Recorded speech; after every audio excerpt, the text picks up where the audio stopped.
آیا میدونستی که بدن تو نمیفهمه داری سکس میکنی یا داری مواد میزنی؟ مغزت فقط میفهمه تجربه لذت شدید یعنی نیاز به تکرار و این یکی از دلایلیه که ترک وقتی مواد و سکس با هم ترکیب شدن به جهنم تبدیل میشه. تو این ویدیو میخوایم وارد مغز و بدن بشیم، ببینیم چرا لذت‌های واقعی زندگی بعد تجربه سکس و مواد کمرنگ میشن، چه اتفاقایی تو بدن میفته و چطور میتونی دوباره حس واقعی و کامل لذت رو بازیابی کنی.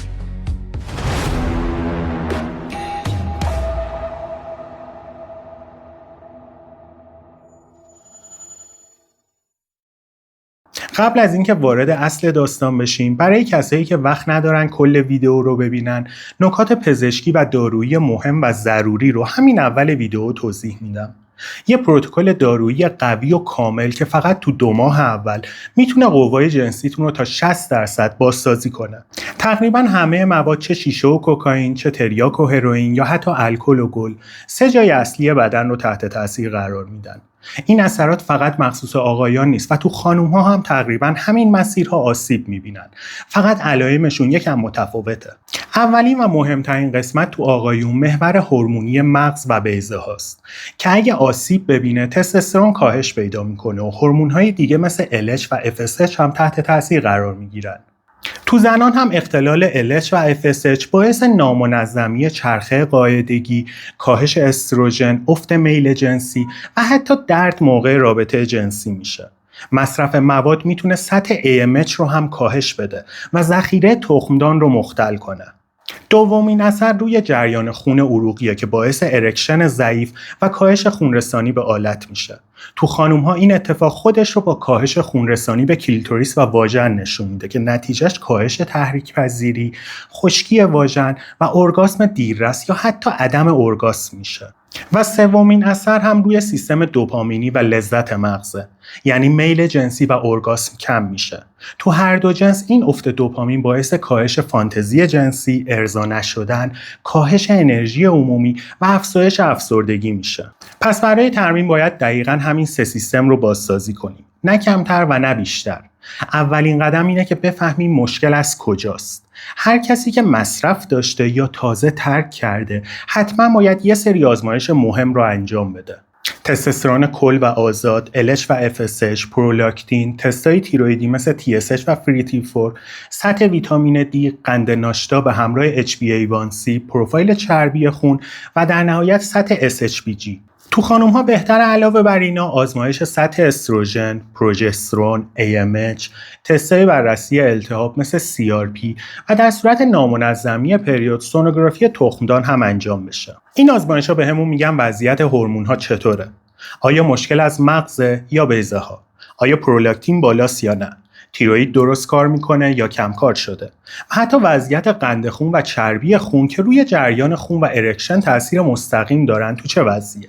تو زنان هم همین نتایج مشخص میکنه که آیا مشکل از اختلال تخمک گذاریه، آیا افت استروژن وجود داره یا پرولاکتین بالا باعث کاهش میل جنسی شده و آیا فولیکول ها به خوبی کار میکنن یا نه. خیلی از کسایی که شیشه، هروئین یا الکل مصرف کردن، تستوسترونشون گاهی تا 50 تا 60% پایین اومده بدون اینکه خودشون متوجه بشن. تو زنان هم استروژن و پروژسترون ممکنه تا نصف کاهش پیدا کنه و سیکل ماهانه کاملا نامنظم و حتی قطع بشه. وقتی آزمایش‌ها انجام شد، مرحله بعدی شروع پروتکل ترمیمیه که شامل مکمل‌ها و داروهای کمکیه. برای بهبود ارکشن و جریان خون میتونیم از الارژینین یا سیترولین مالات استفاده کنیم با دوز تقریبی 1.5 تا 3 گرم برای آرژینین و 1.5 تا 2.5 گرم برای سیترولین که حدود 30 تا 60 دقیقه قبل رابطه مصرف میشن. تو زنان آرژینین و سیترولین باعث افزایش خونرسانی لگنی، افزایش لغزندگی واژن، افزایش تحریک پذیری و تقویت ارگاسم میشن.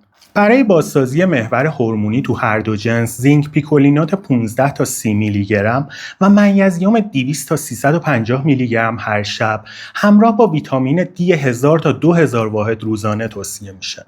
البته اگه سطح ویتامین دی خیلی پایین باشه، تو 2 هفته اول توصیه میشه که دوز 5000 واحد استفاده بشه. آشواگاندا و تونکاتلی هم با دوزهای 300 تا 600 و 200 تا 300 میلی گرم میتونن تستوسترون آزاد و میل جنسی رو افزایش بدن.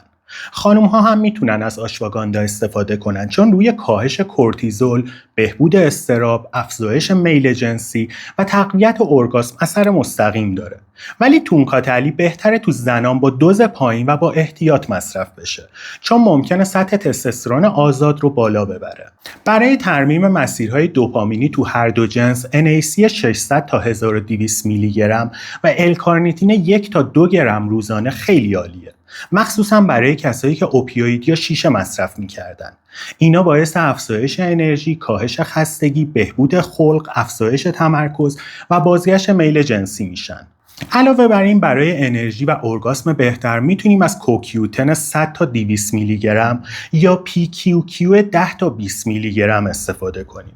اینا باعث افزایش جریان خون آلت و کلیتوریس، همچنین افزایش انرژی سلولی و بالا رفتن کیفیت ارگاسم میشن.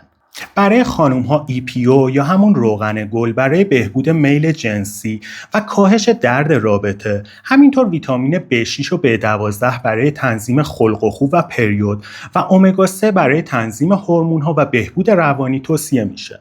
این سه مورد مخصوصا برای زنایی که دچار نوسانات خلقی، خشکی واژن، درد حین رابطه یا نامنظمی چرخه پریود هستن اثر قابل توجهی داره و میتونه سرعت بازسازی عملکرد جنسی و تعادل هورمونی رو چند برابر کنه. بعضی از داروهای کمکی هم هستن که حتما باید تحت نظر پزشک مصرف بشن. برای مثال کابرگولین برای کسایی که پرولاکتین بالا دارن، HCG برای تحریک بیضه تو کسایی که LH و FSH پایین دارن، تادالافیل 5 میلی گرم روزانه برای بهبود عروقی و حتی بوپروپیون برای افزایش دوپامین و مقابله با افسردگی بدون کاهش میل جنسی میتونن روند بازسازی جنسی رو سریعتر کنن. تو زنان بوپروپیون برای افزایش میل جنسی و تادالافیل تو دوز پایین برای افزایش خونرسانی لگنی استفاده میشه. پس حالا اگه بخوام به صورت خلاصه این پروتکل رو جمع‌بندی کنم شامل این موارده: الارژینین 1.5 تا 3 گرم یا سیترولین مالات 1.5 تا 2.5 گرم 30 تا 60 دقیقه قبل رابطه. الکارنیتین 1 تا 2 گرم روزانه. زینک پیکولینات 15 تا 30 میلی گرم روزانه همراه با منیزیم 200 تا 350 میلی گرمی هر شب. ویتامین دی 1000 تا 2000 واحد روزانه. آشواگاندا 300 تا 600 میلی گرم همراه با تونکاتلی 200 تا 300 میلی گرم روزانه.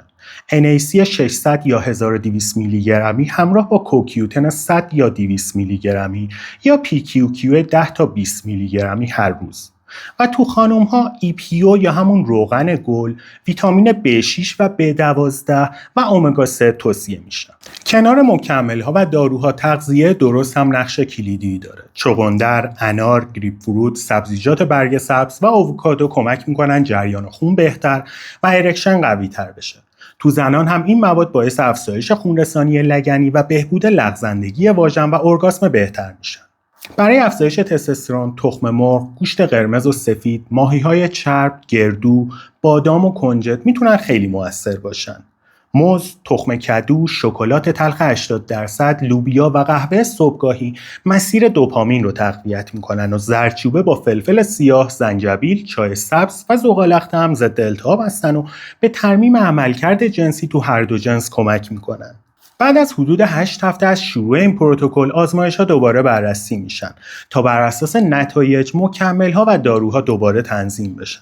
با رعایت این مراحل و استفاده همزمان از مکمل‌ها، تغذیه و داروهای کمکی تحت نظر پزشک، بدن به شکل واقعی برای بازسازی سیستم جنسی و هورمونی آماده میشه و اثرات مصرف طولانی مدت مواد به مرور کاهش پیدا میکنه. نکته مهم اینه که این یه روند علمی و مرحله‌ایه.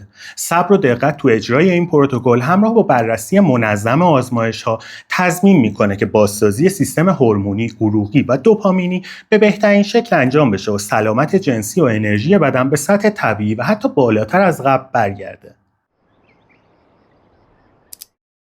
28 سالش بود. 3 ماه بود شیشه رو ترک کرده بود. نه تو کمپ، نه با بستری، با اراده خودش. و همه تو خانواده بهش افتخار میکردن. همیشه میگفت دکتر من از پسش بر اومدم. وسوسه دارم اما کنترلش میکنم. و راست میگفت، علائمش بهتر شده بود. خوابش برگشته بود. بدنش یواش یواش داشت ریتم طبیعی رو پیدا میکرد. طوری که میتونستی از روی حرف زدنش بفهمی مغزش داره دوباره روشن میشه. تا اینکه یه روز بهم گفت دکتر من دیشب فقط میخواستم سکس کنم. ولی انگار یکی اومد تو مغزم و گفت یه خط بزن، فقط یه خط. سکوت کرد، سرش پایین بود. گفت من نمیفهمم چی شد. 3 ماه پاکی سر یه سکس پر؟ اینجا باید یه حقیقت تلخ رو بپذیریم. اون لحظه اون مواد مصرف نکرده بود. ولی مدار مواد توی مغزش کاملا فعال شده بود. با یه رابطه جنسی خیلی معمولی، نه طولانی و عجیب. اما برای مغزش، برای مدار پاداشی که چند سال با شیشه طراحی شده بود، این رابطه یه سیگنال اشتباه فرستاد. اوکی، برگشتیم به حالت قبل، وقت لذته، وقتش حال کنیم، وقت شیشه است. مشکل این بود که مغزش یاد گرفته بود لذت مساوی مواد. چون هر دوتا از یه دروازه عبور می‌کردن و هر بار که در لذت باز می‌شد، سیستم پاداشش فکر می‌کرد باید یه دوز رو حتما بگیره. این داستان خیلی است. آدم‌هایی که مواد رو ترک می‌کنن اما بدنشون هنوز با لذت درگیره. این نکته رو هیچ وقت فراموش نکن. وقتی مدار سکس و مواد روی هم میافتن، هر ارگاسم میتونه تبدیل بشه به یه محرک برای برگشت.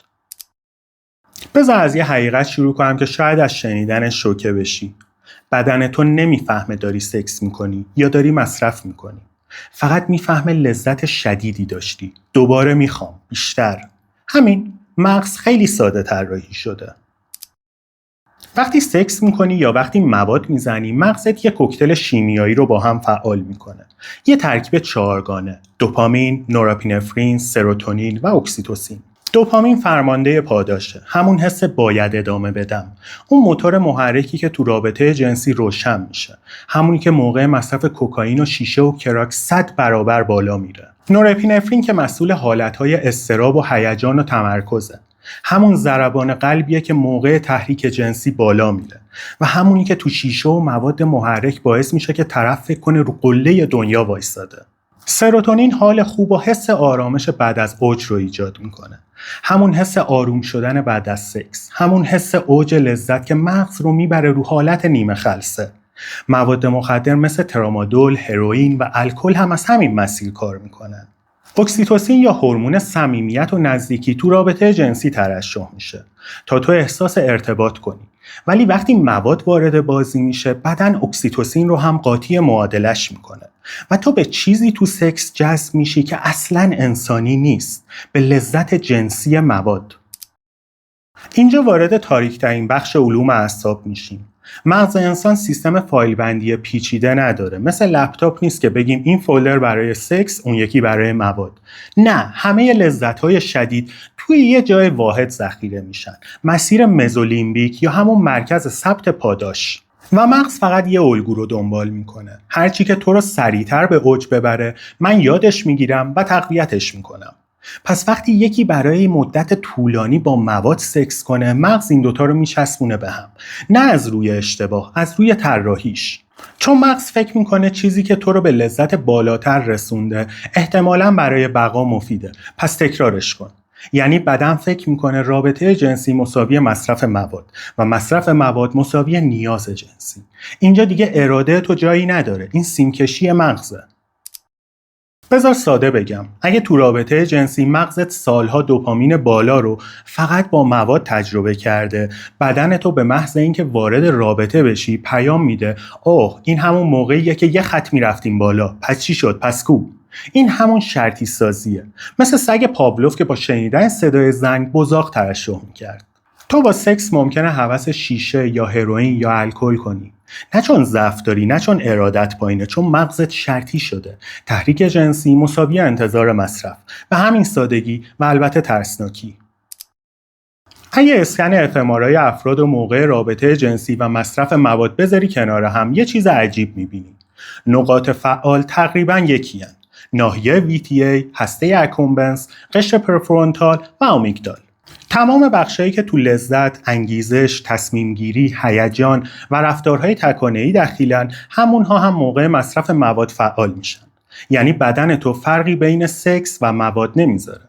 برای مغز این دو تجربه مثل 2 نسخه از یه فیلم هستن، HD و 4K، ولی فیلم همونه. این یعنی مغزت روی یه نقشه واحد کار میکنه، فقط شدت سیگنال رو عوض میکنه. بدن تو حتی اهمیتی هم نمیده که داری سکس میکنی یا داری مصرف میکنی. اون فقط یه پیام میگیره: این لذت، اوکی، ثبت شد، تکرارش کن. و چون سالها این لذت با مواد همراه بوده، مغزت به رابطه جنسی به چشم محرک مصرف نگاه میکنه. همین قفل شدن سکس و مواد باعث میشه ترک مواد بدون تقویت جنسی تقریبا غیر ممکن باشه. بذار یه چیزی رو همین اول روشن کنم. مواد سکس رو بهتر نمیکنه، فقط ادراک تو رو تغییر میده. این تغییر ادراک دقیقاً همون چیزیه که بعداً تبدیل میشه به دام اصلی اعتیاد. وقتی کسی شیشه یا کوکائین مصرف میکنه، مغز چند تا کار عجیب میکنه. اول انرژی رو تا سقف میبره بالا، در حدی که بدن فکر میکنه من خسته نمیشم. طبیعتاً تو رابطه جنسی این تبدیل میشه به لذت بیشتر. دوم، اعتماد به نفس کاذب ایجاد میکنه. واقعیت اینه خیلی ها سکس رو مواد محرک رو دوست دارن، نه به خاطر لذت جنسی، بلکه به خاطر اینکه برای اولین بار فکر میکنن خیلی جذابن، فکر میکنن خیلی قویان، فکر میکنن بهترین عملکرد رو دارن. این اعتماد به نفس واقعی نیست، بلکه از دوپامینه. کم شدن خجالت و باز شدن ترمزهای جنسی هم یکی از اثراته. محرک‌ها بخش کنترل تکانه رو خاموش میکنن. همون بخشی که میگه نه اینو نگو، آرومتر، زشته، منتظر باش. بعد مصرف دیگه زنجیرها باز میشن و برای خیلی ها این حس آزادی تبدیل میشه به توهم لذت بیشتر. ارگاسم هم طولانی تر یا سخت‌تر میشه. محرک‌ها مسیرهای دوپامین و نورپینفرین رو همزمان بالا میبرن. این یعنی تأخیر تو ارگاسم، شدت بیشتر و پرش قوی‌تر مرکز پاداش. ولی بعدش احساس تهی شدن شدید میاد. یعنی لذت یهویی میره و تو یه سقوط آزاد بزرگ میکنی. این دسته خطرش یه جور دیگه است. اوج احساس صمیمیت روی این مواد ایجاد میشه. MDMA اکسیتوسین رو تا سقف میبره بالا. تو احساس میکنی من این آدم رو میشناسم، بهشون وصلم، این رابطه واقعی ترین رابطه عمرمه. البته این فقط یه توهم شیمیایی از صمیمیته. تغییر ادراک بدن هم ایجاد میشه. تحت LSD یا MDMA ممکنه لمس معمولی عمیق‌تر حس بشه و صداها جنسی‌تر شنیده بشن و مرزهای بدنی کمرنگ بشه. این یعنی هر لذت ساده بزرگ نمایی میشه. لذت ادراکی مضاعف هم کار رو تموم میکنه. یعنی مغز شکل احساسات رو تغییر میده و تو تجربه‌های تکراری رو به صورت متفاوتی حس میکنی. کاهش درد ناشی از مصرف مواد مخدر باعث طولانی تر شدن رابطه میشه. تریاک و زیر مجموعه هاش گیرنده های درد رو مهار میکنن. این یعنی خستگی کمتر، حساسیت کمتر و تأخیر تو انزال. اما این طولانی بودن کیفیت نیست، یه نوع بی‌حسیه. صمیمیت مصنوعی هم ایجاد میشه. تریاک و شیره حس گرمی میدن، حس آرامش، حس کنار هم بودن. ولی این فقط یه تقلید شیمیایی از اتصال انسانیه. مشکل اینجاست وقتی بدن صمیمیت تقلبی رو تجربه کنه، صمیمیت واقعی براش کسل کننده میشه. این ترکیب به تدریج تبدیل میشه به دام اصلی اعتیاد. چون برای مغز وقتی سکس و مواد همزمان اتفاق میفتن، تو یه پکیج فوق دوپامینی میسازی. اعتماد به نفس، بیدردی، صمیمیت مصنوعی، اختلال تو ادراک، اوج دوپامین، اوج اکسیتوسین، اوج نورپینفرین. انقدر این پکیج کامله که مغز میگه اینو دوباره میخوام، همین رو، دقیقاً همین ترکیب رو. و این دقیقاً همون لحظه‌ایه که سکس و مواد تبدیل میشن به اعتیاد. چون مغز دیگه لذت معمولی رو قبول نمیکنه. چون بدن میگه چرا به نسخه ضعیف راضی بشم وقتی نسخه تقویتی رو تجربه کردم. اعتیاد به همین راحتی شکل میگیره، نه فقط به مواد بلکه به سکس تحت اثر مواد. آدم‌هایی که ترکیب سکس و مواد رو تجربه میکنن لذت‌های معمولی زندگی براشون کسل کننده میشه. نه غذا، نه موزیک، نه رفاقت، نه حتی سکس طبیعی. همه چی بیمزه میشه. چون وارد چرخه‌ای شدن که اسمش چرخه لذت، سقوط و تکراره. این چرخه دقیقاً همون سیستمیه که مغز باهاش به اعتیاد میرسه. ولی وقتی پای سکس هم وسط باشه، شدت این چرخه چند برابر میشه. مرحله اول لذت شدید و غیر طبیعی. وقتی مواد و سکس رو با هم داری، دوپامینت انقدر بالا میره که طبیعت بدنت اصلا براش طراحی نشده. تو نه با رابطه جنسی طبیعی میتونی به اون حد دوپامین برسی، نه با عشق، نه با ورزش، نه با موفقیت. مواد کاری میکنن که دوپامین از حد طبیعی میرسه به اوج و مغز تو این پرش رو مثل یه سوپر لذت ثبت میکنه و به خودش میگه خب پس این میشه معیار جدید ما. همینجا چرخه شروع میشه. مرحله دوم فروکش کردن هورمون‌ها و لحظه سکوته. هرچی بالا بری یه لحظه میرسه که باید بالاخره بیای پایین. وقتی دوپامین و نورپینفرین و اکسیتوسین به سقف میرسن، چند ساعت بعد یا حتی چند دقیقه بعد سقوط خشن شروع میشه. بیحالی، بی‌حوصلگی، پوچی، اضطراب، احساس خالی شدن و حس از هیچ چیز خوشم نمیاد. مغز تو این سقوط رو تنبیه تلقی نمیکنه. اون فقط یه چیز میفهمه. برای زنده موندن باید دوباره برگردیم بالا و این یعنی مصرف دوباره. مرحله سوم افسردگی و بیمیلیه. اینجا اون بخش تاریکه. وقتی مغز میفهمه بدون اون سطح دوپامین نمیتونه حال خوبی داشته باشه، یه اتفاق عجیب میفته. لذت‌های طبیعی از کار میافتن. غذا خوشمزه نیست، بغل گرم نیست، رابطه جنسی دیگه هیجان انگیز نیست، سریال کسل کننده است، موزیک عادیه و دنیا خاکستری میشه. این افسردگی روحی نیست، افسردگی عصبی شیمیاییه. چون مغز تو میگه من به استانداردهای قبلی لذت بر نمیگردم، من نسخه تقویت شده رو میخوام. مرحله چهارم آتش برای بازسازی لذت قبلیه. اینجا وسوسه مصرف میزنه بالا. این وسوسه یه زنگ خطر فیزیولوژیکه. مغز میگه دوز قبلی، لذت قبلی، همونو بیار سریعتر. ولی مشکل اینجاست هیچ وقت شبیه دفعه اول نمیشه. و همین باعث میشه آدم بیشتر مصرف کنه، طولانی‌تر سکس کنه، ترکیب‌های جدید امتحان کنه، مرزهای جنسیش رو تغییر بده و همیشه دنبال اون لذت دفعه اول باشه. اما دفعه اول هیچ وقت بر نمیگرده. مغز اینو میدونه ولی ول نمیکنه.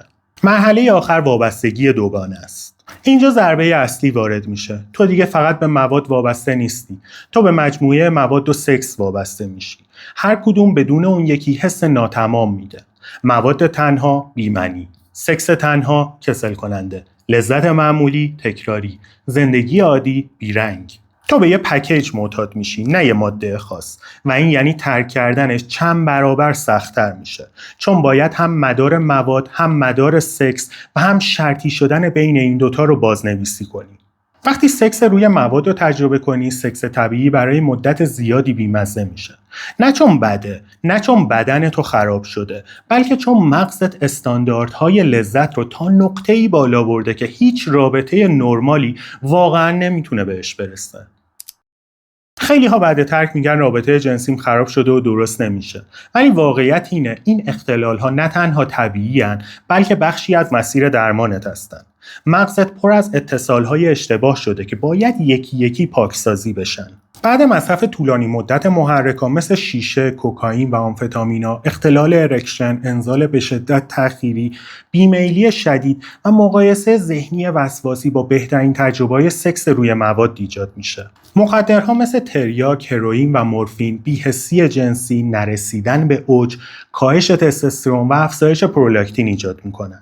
با مصرف مخدرها اعصاب محیطی کند میشن، پیام‌ها دیر میرسن و بدن دیر گرم میشه.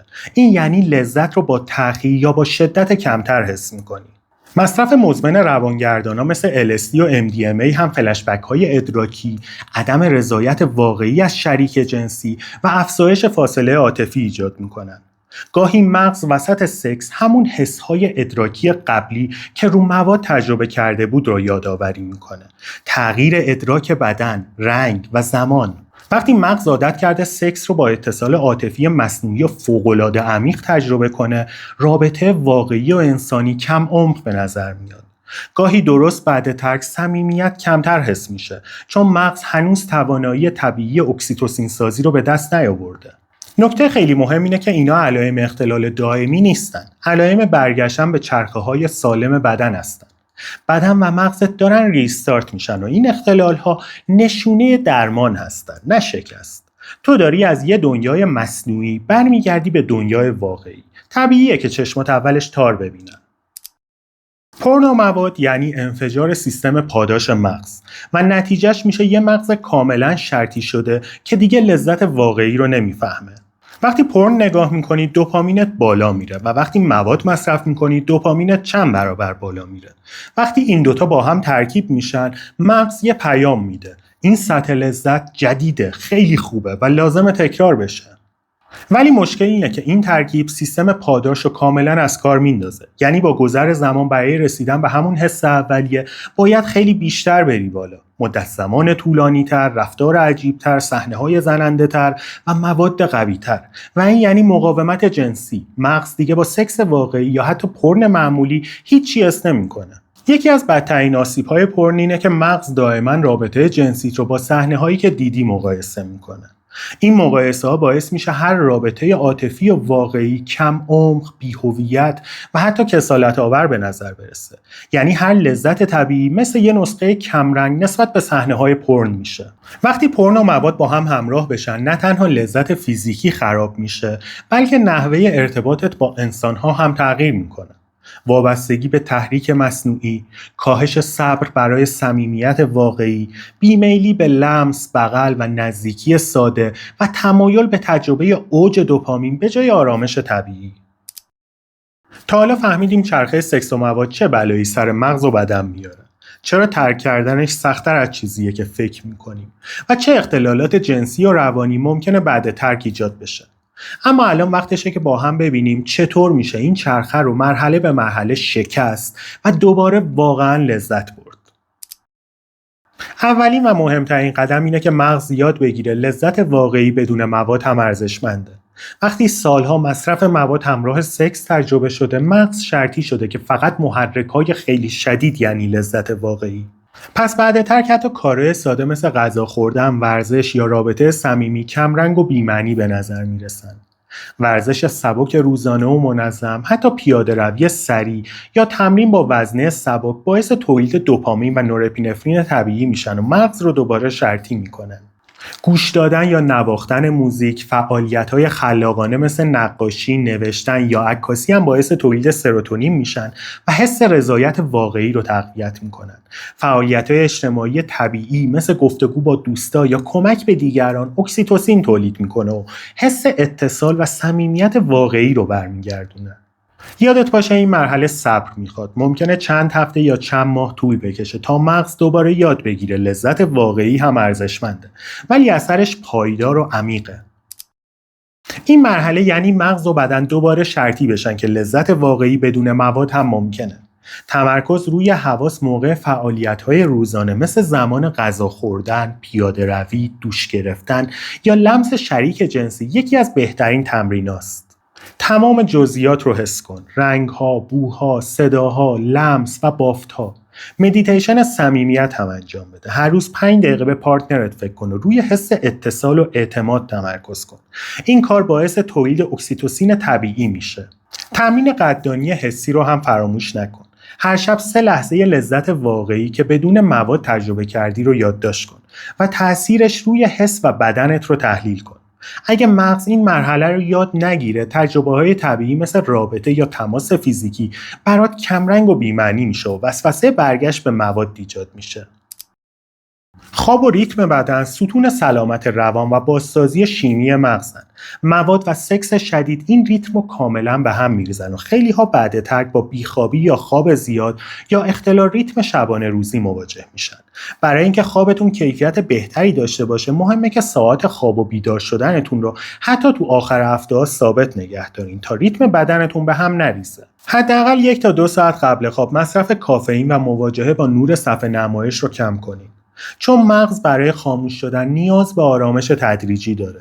یه دوش آب گرم قبل خواب میتونه به ترشح طبیعی ملاتونین کمک کنه و شما رو راحت‌تر وارد فاز خواب کنه.